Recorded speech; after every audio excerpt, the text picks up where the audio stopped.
Hey Wolfpack, and welcome back. I hope you all had a great week. Today, we're doing 4 scary camping stories featuring Demon Creep. All of his links will be in the description down below. We're also doing a live stream of 7 Days to Die this Monday at 8 o'clock p.m. EST. I hope you all will be there. With that said, whether you're sitting around a campfire, on the night shift, or even laying in bed, let my voice soothe your nightmares.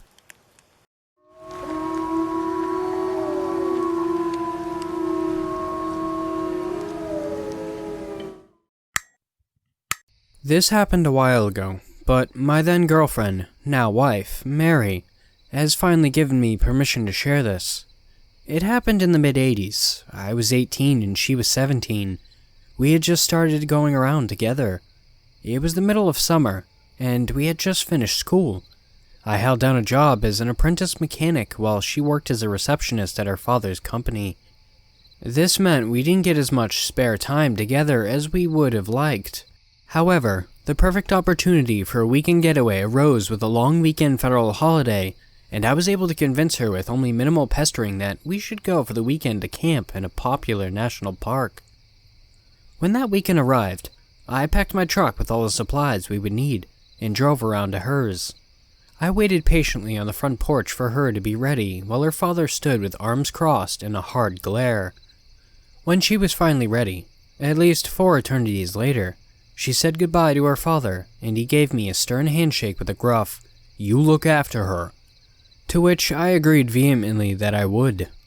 Being the father of 2 now adult women myself, I understand his concerns, but I'd be lying if I said he didn't scare the ever-living crap out of me then, and still a little bit now. However, once we hit the open road, we were gone without a care in the world. Making our way through a picturesque countryside, we sang along to the radio with our windows down until we were good and wind beat, played monotonous travel games until we ran out of items to guess, and I let her nap when she fell asleep leaning against the passenger side window. While she slept, I got a little turned around. There were no turns on the road where I thought there should have been, and we ended up going straight for a long time, where there weren't any familiar landmarks. As the car began to run low on gas, I decided I would need to pull into the next gas station I saw, which, as it turned out, wasn't too much farther down the road. Its neon lights drew me in like a beacon in the night, but as I approached, I saw that it was quite run down. There was a layer of grimy dust over everything. The fuel prices were outrageous. The neon light was missing a couple letters, and a single moth flew repeatedly into light above the service attendant.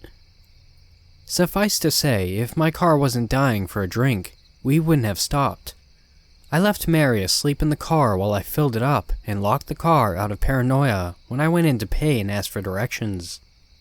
Inside, the attendant looked just as washed up as the station did. It was just a guy around my age, with an absent expression on his face, and our conversation went something like this. "Pump 3, a pack of Skittles, and could you tell me what direction so-and-so National Park is?" I asked directly, though not rudely. "That'll be $50.90. He spoke in a heavy drawl of a country accent, and just pointed down the road in response to my question. "Ah, okay, thanks. Good evening to you," I said uncertainly, but decided just to go with it and reconsult the map if necessary. There was a long pause for a moment, and I was almost out of the store before he spoke up again. "You be careful out there in the so-and-so forest." The way he said it was unsettling, and I hesitated a moment unsure how to respond. In the end, I gave him an awkward nod of thanks and left a little quicker while reflecting on the stranger conversation and exorbitant prices. However, when I came out and looked to the car, my heart leapt into my throat. The passenger door was wide open, and Mary wasn't in there. "Mary!" I called with a wave of concern raising from my stomach as I jogged back to the car at a considerable pace. "What?" She answered almost immediately, and sounding just as panicked as she picked up on the strain of my voice. I whirled around confused to see her behind me, coming from the direction of the bathrooms. Why did you leave the car door open?" I demanded. worry giving way to hot embarrassment and uncertainty.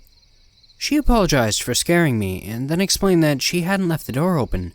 My initial thought at the time was that we had been robbed, but upon searching the vehicle, we saw that nothing was out of place, or otherwise missing. We assumed that she may have in fact just not closed the door as firmly as she thought, and that it may have swung open after her. This was really the only rational explanation that would calm our nerves, enough to get back in and keep driving. We traveled down the dark road until the asphalt gave way to gravel, and we passed signs pointing to our intended destination. The camp itself was actually pretty easy to find, once we had an idea of where we were going though. Setting up in the dark was a little spooky. Mary held the light while I pitched the tent and lit the fire. Overall, I'd say the first night ended up being pretty romantic. The mild state of fear put her in a clingy mood, and I was only too happy to oblige. The only thing I can say might have been some indication of what was to come is that when I went to go get the tent out of the back of my truck, the tarp canopy over the tray was loose. Not entirely undone or anything, and there was obviously nothing in the tray other than our supplies. But it's something that I look back on now and wonder about. It could have come loose from the travel, sure. Then again, I didn't check it at the gas station, so who really knows? The following day, we woke early to the welcoming sound of morning songbirds, and we ate breakfast, which was a gourmet assortment of beans and toast, in the company of a field mouse. As it turned out, we'd chosen a pretty good campsite in the dark. Situated near the edge of a clearing, there was a decent patch around us with a clear view across the river to the hillside with deer grazing and thick woods behind us. Activities for the day included frolicking in the river and hiking. We settled into the evening drinking around a fire with neighboring campers and exchanging stories. Our newfound friends, a couple of guys named Joe and Patrick, were excited to share stories about their experiences the day prior.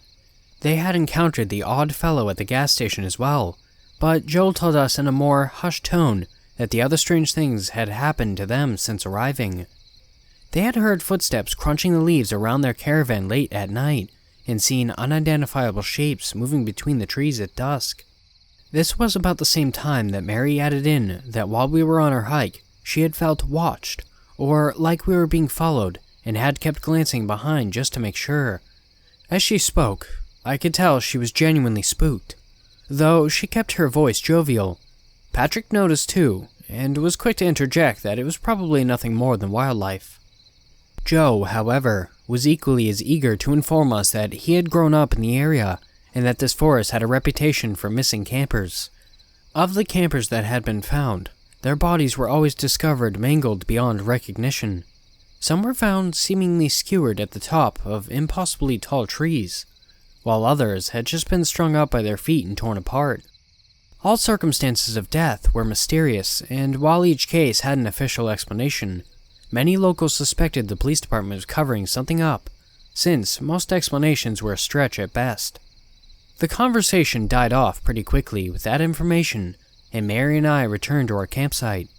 She was understandably unsettled, and even suggested that maybe we should leave. I reassured her as best I could, promising that if anything unusual started to happen, that we could leave, and my drunken charm somehow managed to convince her, since it was only one more night anyways. To be honest though, I didn't want to leave yet because I was hoping to get laid. Under the guise of watching the stars, I laid down blankets and pillows in the tray of the truck, and we laid together to snuggle. Naturally, things went by and I had hoped, and before long, we were getting pretty heated. She was on top and down to her underwear when we heard a soft snap from the forest. At hearing the twig break, she stopped and started to sit up. In my horny state, I did my very best to convince her it was nothing, but the sound of bushes rustling was undeniable. There was something moving towards us from the brush. At this point, I sat up and gently pushed her off me to the side and half behind me. I was assuming that it was maybe Joe or Patrick were drunkenly wandering over to us, so I hurried to put pants back on and find the flashlight where she struggled to find her shirt. She didn't have much luck with that since I'd thrown it haphazardly away at some earlier point, so she stayed pretty closely hidden behind me to preserve her dignity. However, once I turned on the light and pointed in the direction of the sound, the noises stopped. It was then that we realized it was dead silent. Not a single insect, bird, or otherwise mammalian creature dared make a peep. This is what truly terrified me. One of the most basic human instincts we have is the utter silence is bad. I scanned the foliage with the torch slowly. I could hear Mary barely breathing behind me and realized that I myself was holding my breath as the beam of light shone over empty leaves and branches. The moment it landed in the darkness is a moment I'll never forget. Set back between the trees was a pair of round eyes reflecting back at us. They were maybe 100 yards away, if that, and approximately the height you would expect to see a deer standing.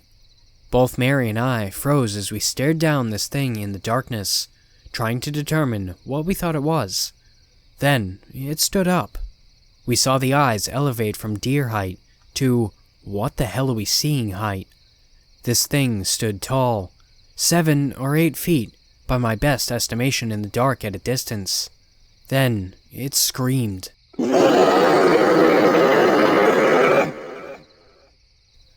Now, when I say it screamed, I mean it let out the most unholy screech I had ever heard.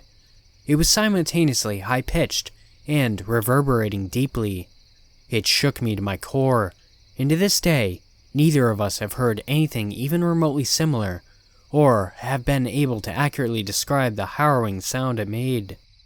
Mary and I sat petrified for a moment, before we realized the creature was now running headlong at us, crashing through the undergrowth with fury. I only caught glimpses of what it looked like. It was a mixture of bare skin and tattered patches of fur, gaping wide, loose-hanging jaw of a mouth, and sunken-in, oblong-shaped eyes, with very distinctive cheekbones. Sometimes at night, I still wake in a cold sweat imagining it coming for me, or sitting in the dark of my room, just beyond the light of my phone screen. At that time, however, we scrambled our half-naked selves out of the tray and into the front seats of the truck. I fumbled frantically with the keys and pedals, trying not to stall the thing while Mary chattered frantically about the impending hell creature getting closer. She told me later that it had almost reached the tail of the truck before I put it into gear and we tore off down the road at dangerous speeds. It's really a miracle we made it out in one piece, considering how inebriated I was, and how many times I felt the back end slide out on the gravel as we drifted around the bends in the road. I didn't stop driving that night until we were more than halfway home. We bypassed the creepy gas station in favor of another, more populated and well-lit one in town that we at least knew of. I'm pretty sure we looked ridiculous. 2 shell-shocked people staggering out of a dirty, scratched-up car, barely clothed and wide-eyed. When I tried to have a smoke to calm my nerves, my hands were shaking so bad I could hardly get it to my lips, and when the clerk asked us what had happened, neither of us made any sense in our explanations. We checked into a hotel for that night and made it home earlier than planned the next day. Neither of us mentioned anything to our parents. In fact, she forbid me from mentioning this story until now, out of a combination of embarrassment and fear. I was only able to convince her to allow this now because recently a group of high school kids disappeared in that forest. According to the news report, 4 went in and only 1 came out. The surviving teen was institutionalized for babbling incoherently about a monster in the forest. My wife and I know now they're not crazy. We also know this means that whatever the hell we saw is still out there somewhere.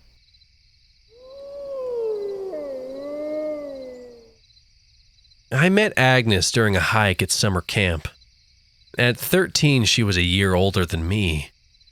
I felt a jolt as she swiftly grabbed my hand when I slipped and nearly stumbled off the trail.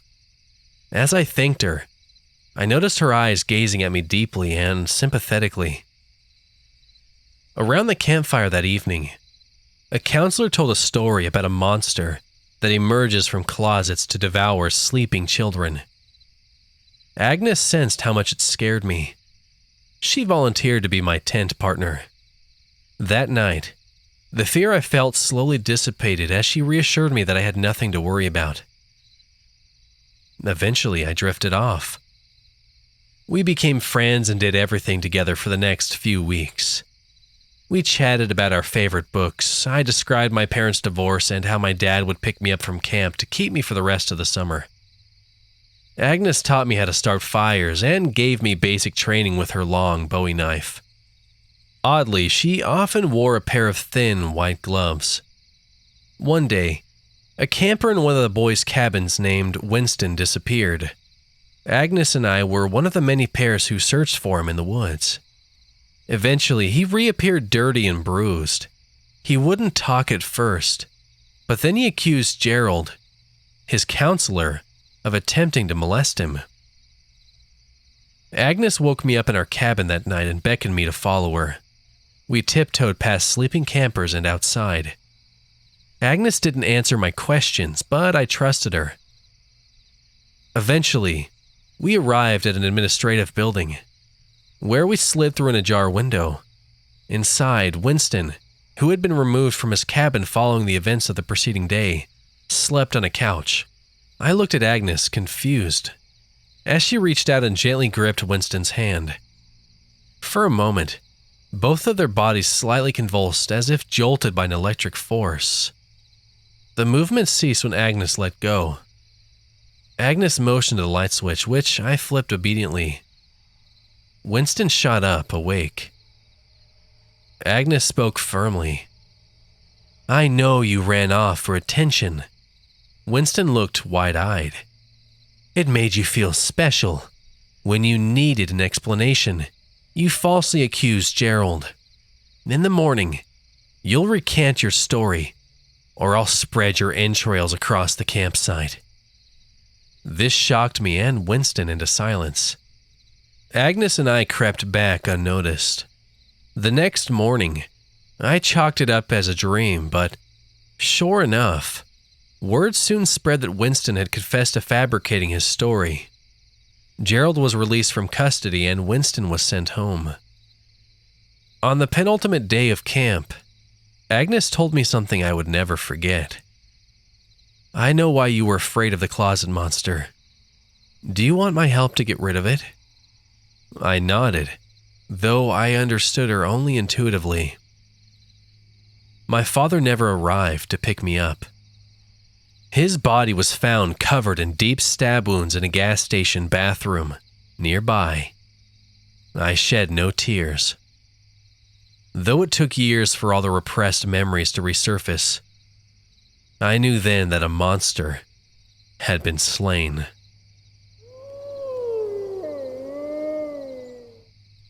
I'm in a creepy band with some old high school buddies. A few weeks ago, our bassist, Pierce, informed the rest of the band that his parents had flown to Europe and left their house for us in Fort Collins. His dad is a sound engineer and has a recording studio in the house. We were ecstatic. So, we packed light and made the drive from California to Fort Collins, ready to track a backlog of 8 songs we'd been sitting on. It was mid-spring, and the mountains looked like they were jutting from oceans of blue and yellow wildflowers. The drive was long, but it was nothing short of spectacular. In fact, it was so beautiful that one night after a recording session, Pierce suggested we should go camping. I laughed at the idea.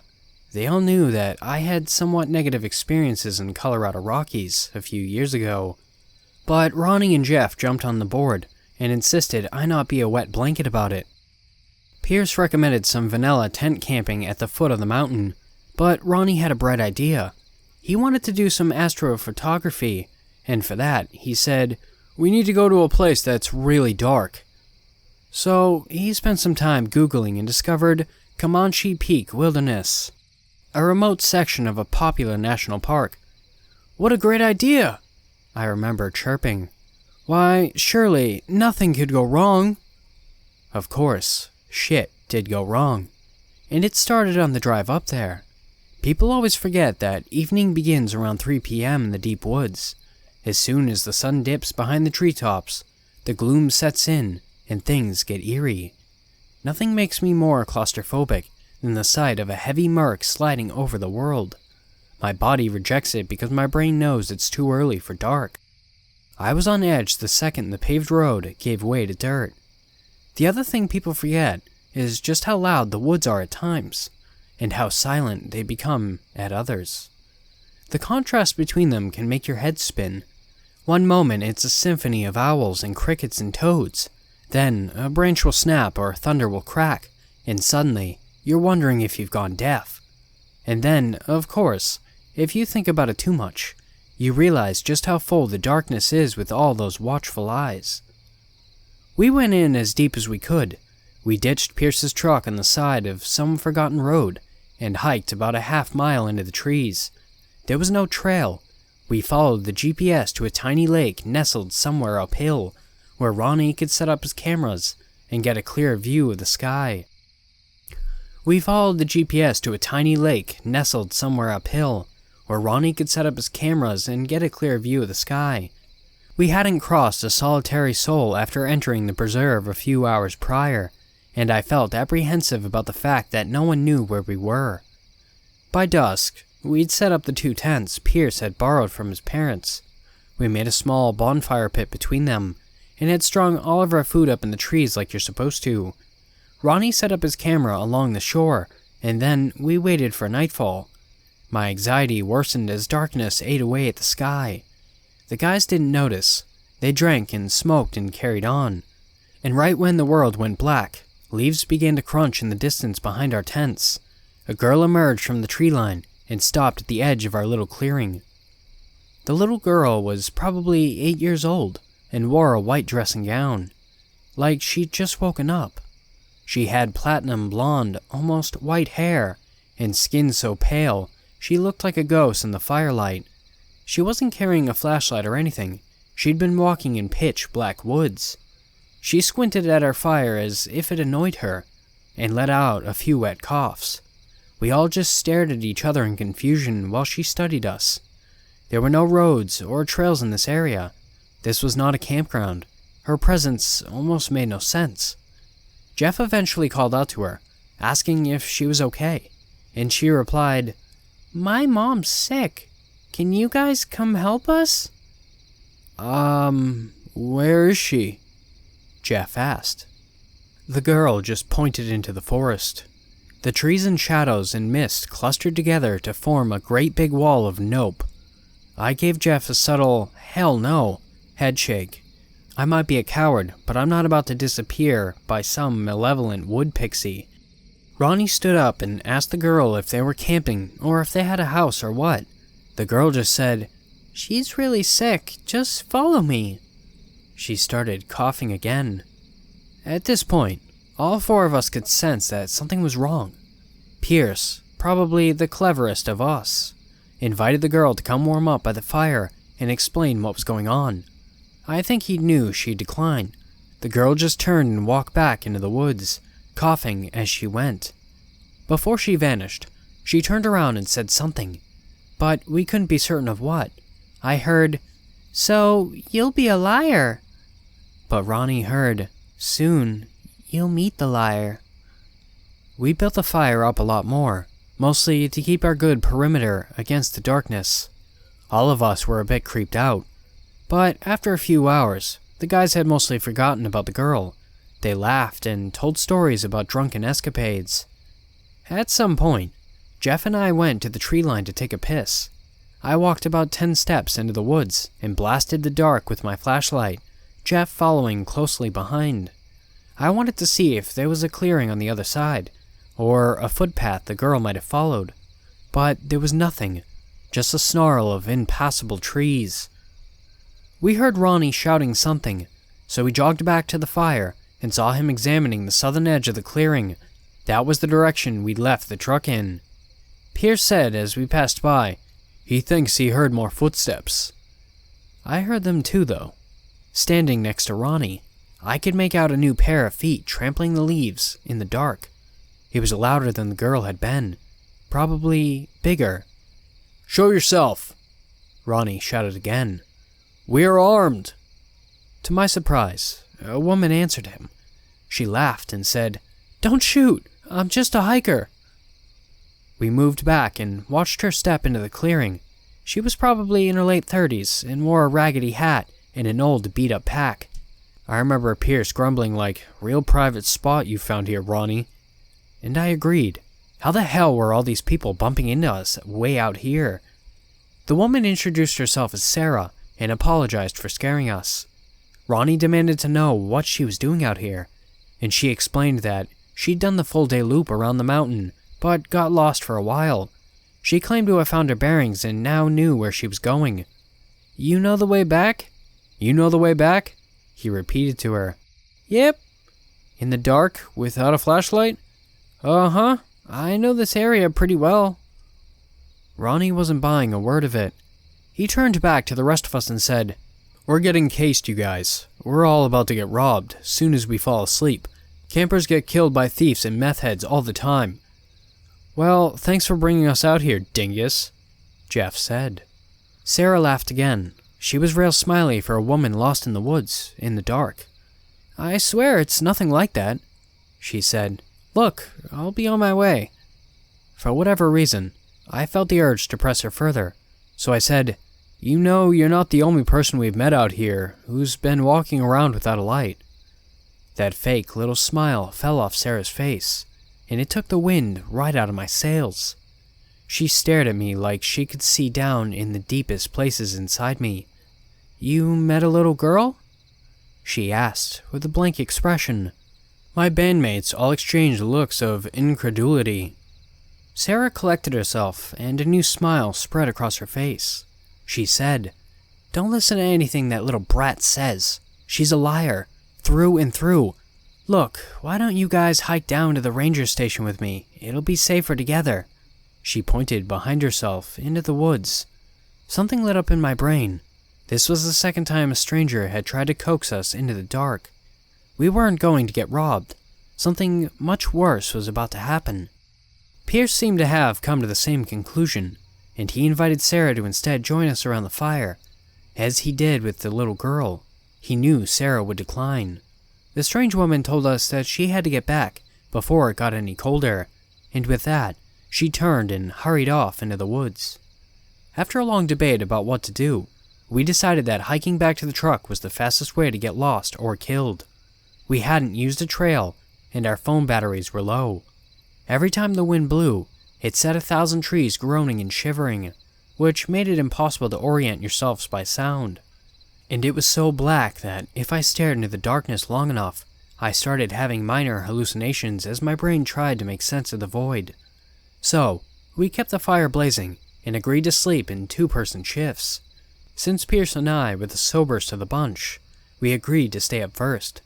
But only an hour into our watch, we started hearing the coughs and sputters of a little girl in the distance. I followed Pierce to the lake's edge, which lay about 30 yards from our camp. There, we heard an eerie voice wafting on the breeze. I saw the silhouette of a person milling about near the water a few 100 feet away, and realized it was the girl. She was wandering around in the dark, singing. We booked it back to the fire and woke up Jeff and Ronnie, alerting them to the girl's presence. But as we discussed what to do, another voice erupted from nearby, and began singing as well. It sounded just like Sarah. Pierce and I jumped into the tent with the other guys and sealed it up, terrified that the time had come for whatever these creeps had planned. But no one approached our camp. The two people just walked in slow half circles behind the trees, singing together in a language I couldn't identify. Ronnie always keeps a menacing-looking trail knife on him when we go hiking, and he scrambled for it while shouting that he'd butcher anybody who came near us. His yelling caused the people outside to go quiet for a few moments. I pulled out my phone to record some of the voices, but my hands were shaking so hard I could barely operate it. I caught a bit of the girl, but then something even weirder happened. None of us are certain of how many people were in those woods, but we heard a third voice at that moment. It was deeper and guttural, like the sound of some night predator stalking around in a jungle. I'm not certain the noise was made by a person. Ronnie and Jeff believe the sound is coming from the girl, who has a coughing fit and then begins channeling some demonic voice. Pierce and I think it's a third person or an animal that was with them, waiting for us to leave the safety of the bonfire. Turn off the light. Listen.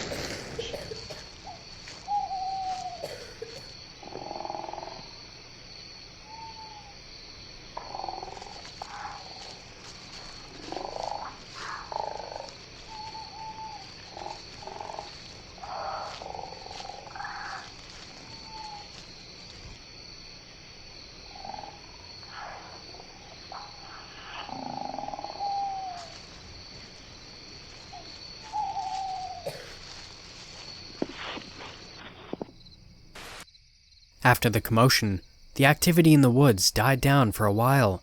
The guys and I remained inside the tent, terrified, only leaving its shelter to throw more wood on the fire about once an hour. None of us slept, and for the rest of the night, we occasionally heard distant singing, laughing, coughing, and the occasional whisper. Sometimes the girl would say, "Can you help us?" in the exact same tone, as if her voice had been recorded and replayed over and over. We also heard someone, probably Sarah, climbing a nearby tree and shouting things like, "I see you boys," and "Let's go together, it's safe now." And that was it. By dawn, we were exhausted from terror and half frozen in the tent. The noises stopped, and the people, if they were people at all, had long abandoned their efforts to lure us into the dark. We packed up and hiked back to the truck, which had thankfully not been ransacked. As far as I'm concerned, the next time I go camping, it'll be in a treeless desert in Arizona, and I'll see if I can get Ronnie to post some of the night sky shots.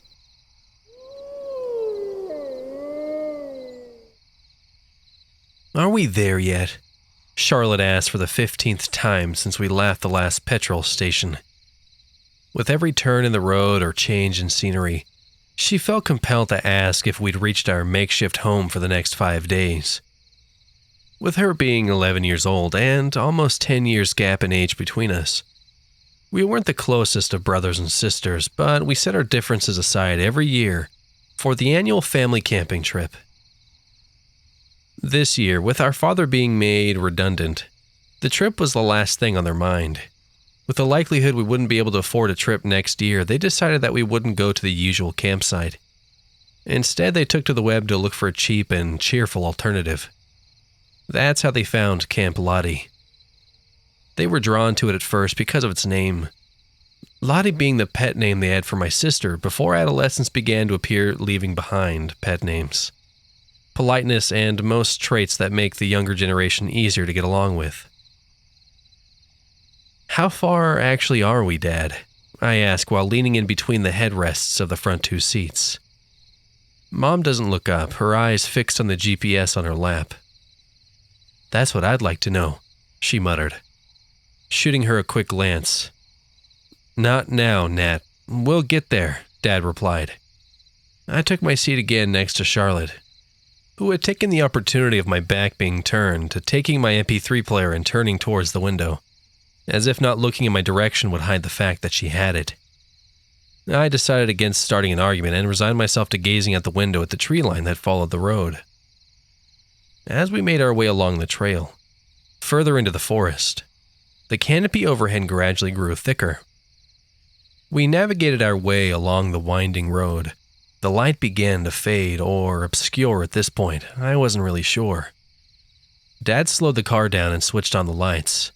Charlotte took my headphones out and peered out the window. Did you see that?" A waver in her voice caught my attention. "See what?"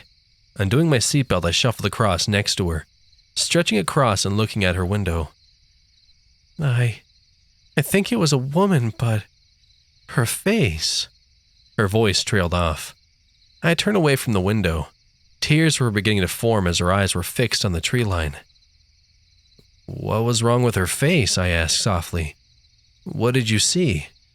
She had no mouth. Well, she had one, but it was sewn shut. She was cut off by Dad. "We're here," an air of relief in his voice. "But..." Charlotte started before Mom held her hand up for silence. We both followed with our eyes where Mother's eyes were fixated. Dad pulled the car into a clearing. The afternoon sun setting cast a red hue throughout the glade. 4 log cabins sat central with several tents spread out between dead campfires. As we pulled the car closer, the largest of the log cabins' door opened. Out came a tall man. Dressed in a black vest top and camo trousers, he couldn't look further from a camp guide if he tried, I thought. "Are you sure this is the right place, Jack?" my mom said, turning to my dad. "Well, I don't see anywhere else we can go, do you? Besides, I can't keep driving, I'm shattered." "Let's just stay the night and we'll make a decision in the morning," he replied. She nodded and they both made their way out of the car, towards the approaching stranger. We watched as the three of them talked. Occasionally the stranger would point in various directions. I assumed giving orientation and pointing out where we were staying. After heading back to the car, my dad started the engine and drove in silence towards the far two tents. "What did he mean by—" my mom started. "I'm sure he didn't mean anything."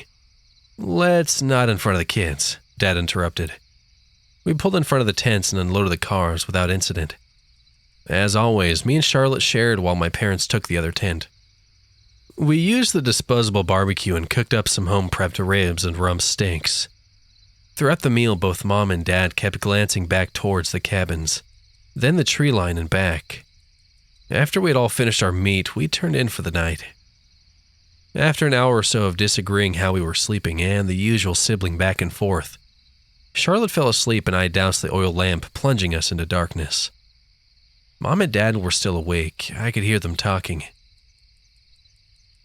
"So, are we going to discuss what he meant when he said that?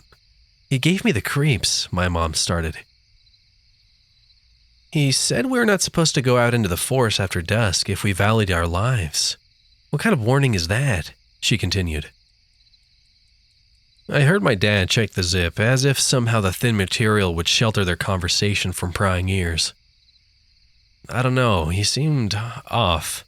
You notice how he didn't mention any of their campers or staff? What do you suppose that's about, too? I mean, you saw it too, those tents were full of possessions," he questioned. "Are we still going to go through with it?" my mom asked quietly, barely loud enough to hear.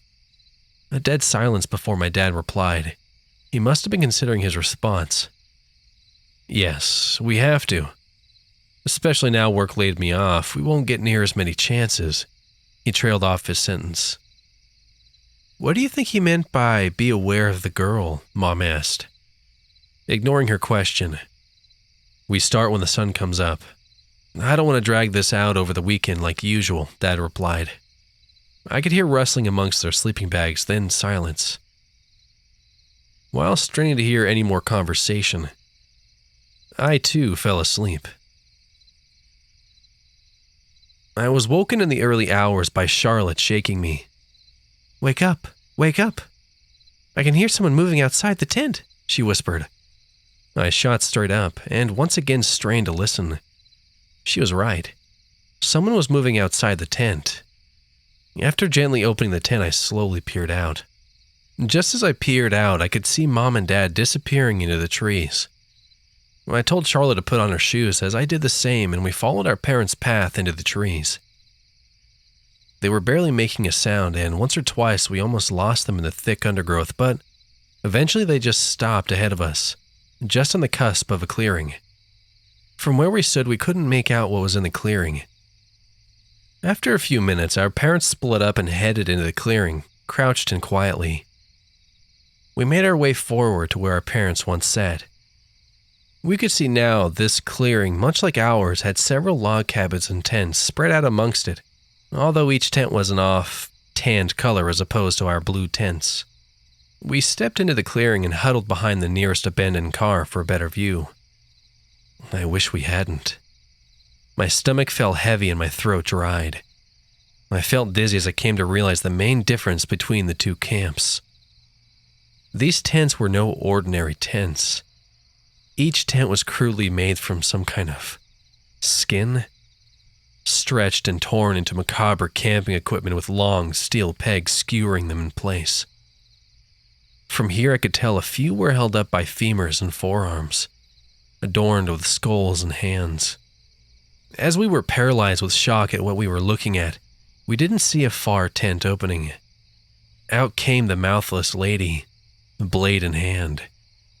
I cast my eyes towards her as she barreled down on us, blade aimed high, moments from striking. Her eyes were filled with rage, and although her mouth had been soon shut, I could imagine her screaming hell towards us. When just out of striking distance, blade primed to land.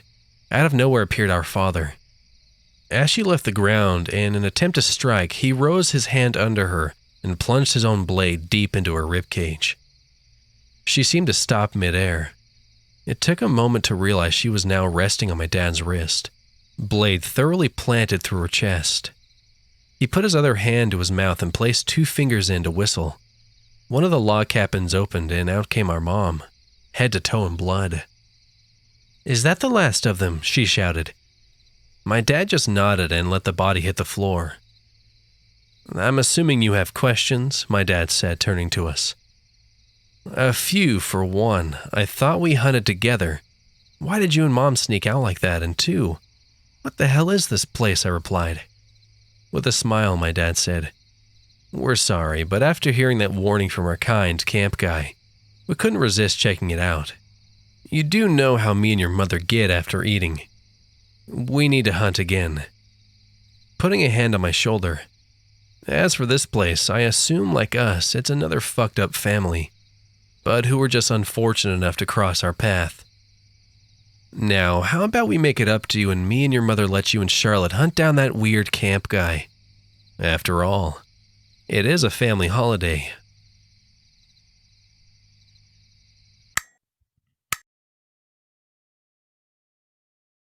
Thanks for listening, Wolfpack. If you want to submit your own story, the links for my email and subreddit will be down below. I've also created a Discord, so if you want to join that, the link will be in the description down below as well. Don't forget to like, share, and subscribe. And with that said, have beautiful nightmares, and I will see you next time.